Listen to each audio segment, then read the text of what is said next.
সাংবিধানিক অধিকাৰ শিৰোলিং আৰু এই শিৰোলিং ভাৰতবৰ্ষ স্বাধীনতাৰ পৰাই আমি চাওতালসকলৰ সাংবিধানিক অধিকাৰৰ কাৰণে সংগ্ৰাম কৰি আহিছোঁ। আপোনালোকে জানে যে চাওতালসকল সৰ্বভাৰতীয় এছটিৰ মৰ্যাদা তেখেতসকলে প্ৰাপ্ত কৰিছে, কিন্তু কিহৰ ভিত্তিত আজি অসমত চাওতালসকলক জনজাতিকৰণৰ কাৰণে আজি দূৰত ৰাখিছে, তাৰ বাবে চাওতাল জনগোষ্ঠীয়ে আজি দুখ প্ৰকাশ কৰিছে।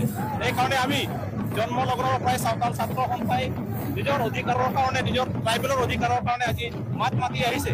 বাৰম্বাৰে যেতিয়া জনজাতিকৰণৰ ইছ্যু বিধানসভাত উত্থাপিত হয়, বিধানসভাত উত্থাপিত হোৱাৰ লগে লগে অসমৰ বিভিন্ন দল সংগঠনে এই ইছ্যুটো, এই জনজাতিকৰণৰ বিলটো সম্পূৰ্ণৰূপে পংগু কৰিবৰ কাৰণে, সম্পূৰ্ণৰূপে বন্ধ কৰিবৰ কাৰণে বাৰম্বাৰে তেখেতসকলে প্ৰতিবাদ কৰি আহিছে।